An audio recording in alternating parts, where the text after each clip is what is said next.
د 22 کلن جاوید ابراهیمي نصیحت هغه ځوان ته چې 14 کلن دی، یعنی که زه د 14 کلونو شوی وای کوم دغه کارونه به وای چې ما به حتما کړي وای، یا هغه ځوانان چې زما دغه ویډیو ګوري که تاسو 22 کلن یې او په کور کې 14 کلن ځوانان لرئ حتما دغه ویډیو ورته وښایه، شاید ډیر زیات ورته په درد وخوري.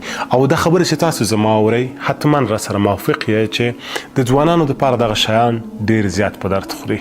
لومړی کسب زده کړئ، یعنی تنها د مکتب یا د پوهنتون په سند باندې بسنه مه کوئ. زده کړې مهمې دي خو د دې سره سره حتما یو کسب زده کړه، یعنی کمپیوټر زده کړه، انګلیسي زده کړه، ژبې ډېرې زیات مهمې دي، عربي زده کړه. ته کولی شې په 14 کلنۍ کې شروع وکړې، ځکه معمولا 14 کلن ځوانان د مکتب په 10 11 یا 9 صنف کې وي. ته که په 9 صنف کې وي عربي زده کړه په یوه کال کې، په 10 صنف کې انګلیسي زده کړه. ورسره څنګ کې ته کولی شې یو بل مهارت هم زده کړې چې هغه ګرافیک ډیزاین کېدلی شي، د موبایل سازۍ کورس کېدلی شي.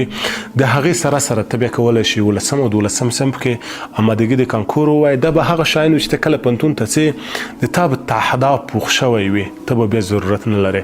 دا ډېره زیاته مهمه ده. شاید ډېر وخت داسې راشي چې تا ته د زده کړې په درد ونه خوري، خو هغه کسب چې تا زده کړی حتما درته په درد خوري.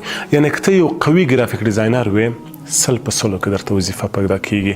یا د ژبې زده وي، موږ تاسې ښه مثالونه لرو، په سلګونو داسې کسان شته دي چې دوی پوهنتون ویلی دی خو بیکاره ګرځي. اما د ګوتې په شمار به څو داسې کسان پیدا نه کړي چې د دوی د کمپیوټر زده وي، انګلیسي دې زده وي، عربي دې زده وي، دوی د بیکاره پاتې شي. که ویم د ګوتې په شمار شاید په کم معاش باندې کار ونه کړي. دوهمه خبره دا چې خپل وخت مه ضایع کوه، ځکه ځواني تر ټول ارزښتمن شی د انسان په ژوند کې دی. تا که په ځوانۍ کې ښه استفاده د خپل ځوانۍ څخه ونه کړله، په دې معنا باندې چې تا خپل ژوند خراب کړلو. تاسو به کتلي وي اکثره ځوانان په همدغه سن کې په ساعتونو په موبایل کې مصروفوي. نه وروره، موبایل هم که استفاده کوي د یو څو دقیقو دپاره، ته درس ووایه، زده کړې وکړه، کوشش وکړه. که د دغه وخت څخه د ښه استفاده وکړه په آینده کې به ډېر شیان درته اسانه وي. نو وخت مه ضایع کوه، د کتاب مطالعه پیل کړه، ورزش وکړه. دا شیان کولی شي ورسته ستا سره ډېره زیاته مرسته وکړي.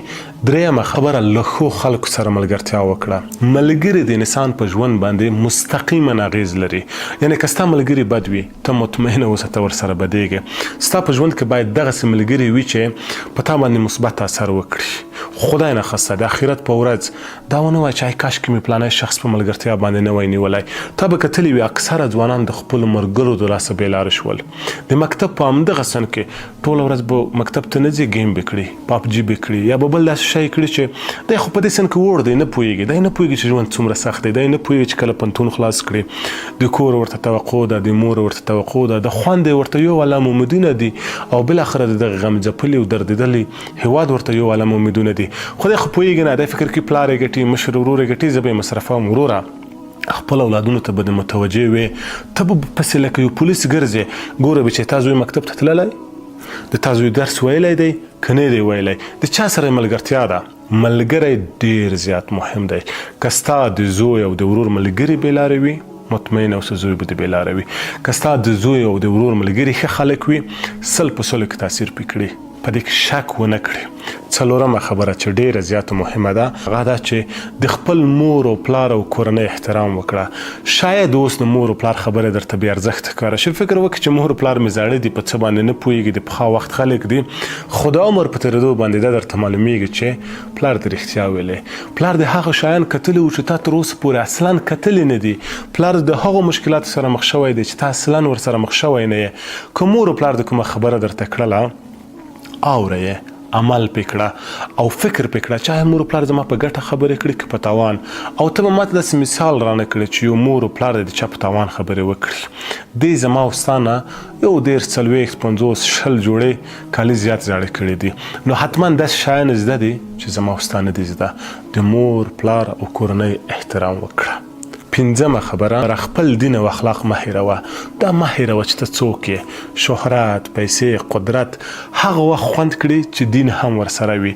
که ته د نړۍ ملټي میلیونر هم وي خو دین دې ضعیفه وي، اخلاق دې ښه نه وي، ته سکون نشي پیدا کولی.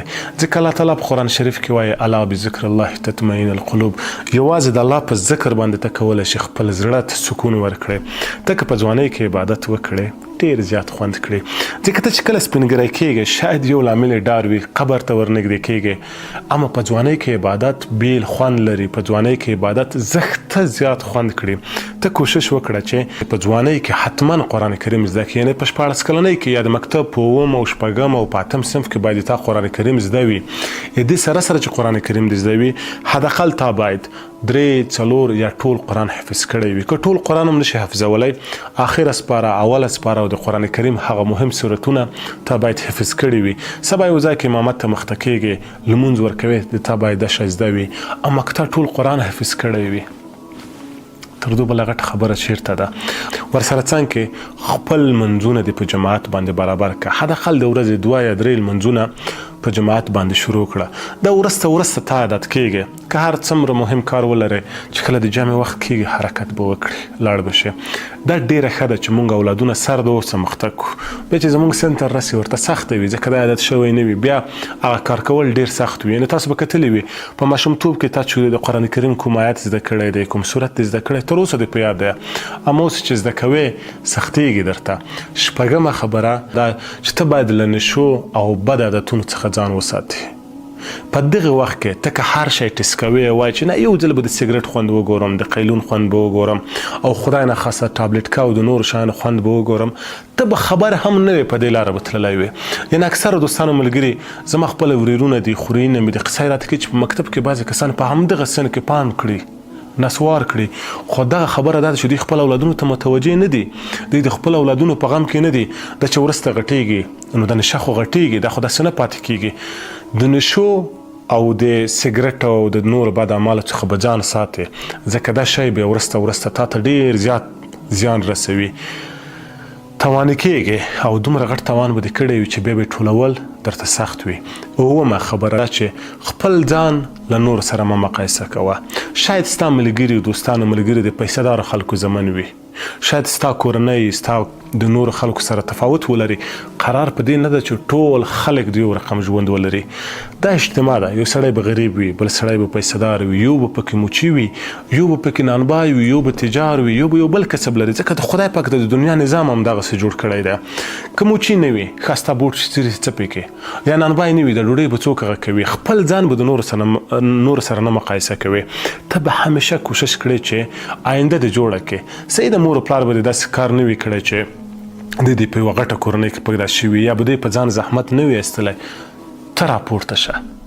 یعنې ما په یو ویډیو کې کتلی وي په هره کورنۍ کې داسې یو ځوان حتما پیدا کېږي چې د ده نه وروسته او د ده نه مخکې چې کوم حالت یې ده تغیروي.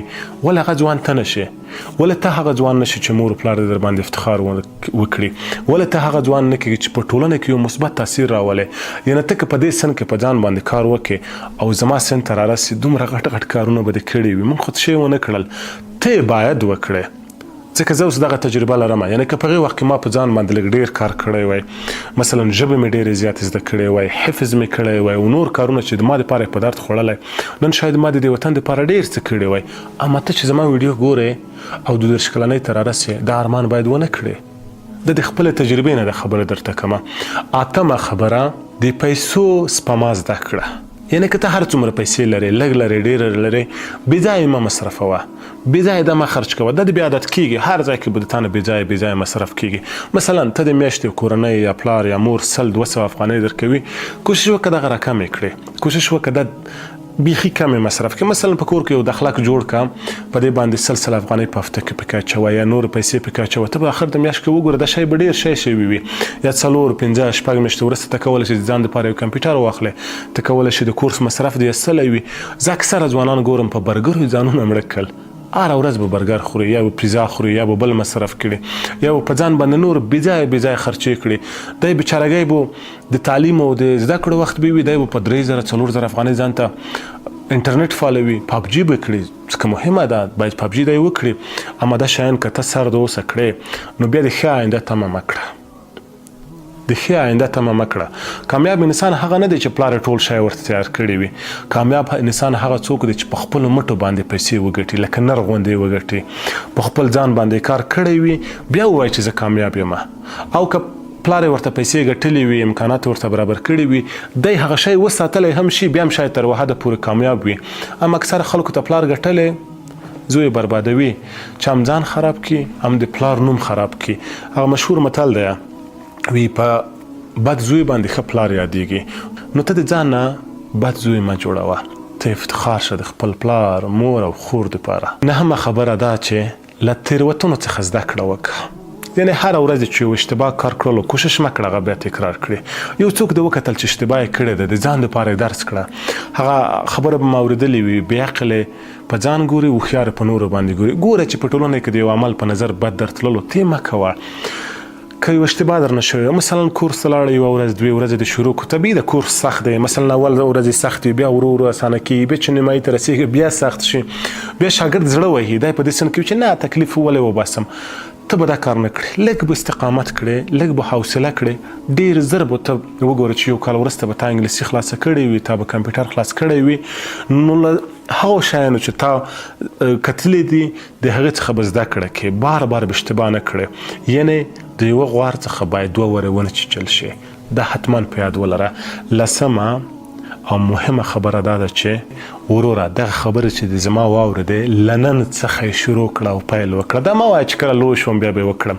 له نن څخه همد نن هله بسم الله قلم او کتابچه راواخله ووایه زه دغه کارونه کړم، زه خپله آینده جوړوم. ته چې کله 32 کاله شې یعنې کله چې زما سن ته رارسې بیا به ووایه چې والله دغه جاوید بېځایه خبرې نه وې کړې، زمونږ په ګټه باندې خبرې وکړې. نو زما وروره، زما خورې او زما مشره، ته چې هر څوک یې د زما ویډیو د وکتله، هیله کوم په کور کې هغه ځوانان چې د مکتب په 8م، 9م، 10م، 11م، 12م صنف کې دي دا ویډیو ورته وښیه. دا ویډیو حتما ورته وښیه. زوی راشه دغه ویډیو وګوره، په دې کې خو د شرم خبره نه ده. دی به متوجه شي، دی به متوجه شي چې د ده زوی کولی شي یو غټ سړی شي، دی کولی شي سبا ته د مور و پلار افتخار شي، دی کولی شي سبا ته د خپلې کورنۍ افتخار شي، د خپل قوم، ټولنې او بالاخره د دغه غمځپلي او دردېدلي هېواد دپاره یو لوی کار وکړي.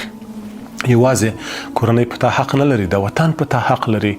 وطن، اسلام په تا څومره حق لري. ته باید د اسلام دپاره یو څه وکړې.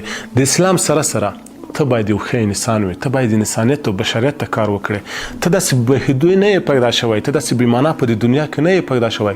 تا ته الله تعالی وي ته اشرف المخلوقات یې، یعنې ته د مخلوقات بهترین انسان یې. نو زما وروره، زما خورې، د خپل اولادونو دپاره د یوې ښه آینده فکر وکړه. نن شاید تا ته د خبره عادي خبره ښکاره شي، اما په دې ټولنه کې ډېر داسې کسان شته دي چې خپل اولادونو ته متوجه نه وي، سبا پرې شرمېږي، سبا چاته نشي ویلی چې دا زما اولاد دی. ته هغه څوک مه کېږه، ته د خپل اولاد فکر وکړه او د آینده په غم کې اوسه. انشاءالله چې د ویډیو تر نورو دوستانو ورسویه او موږ تاسې ټول په ګډه عمل پرې وکړو. ښه وخت. سلام علیکم.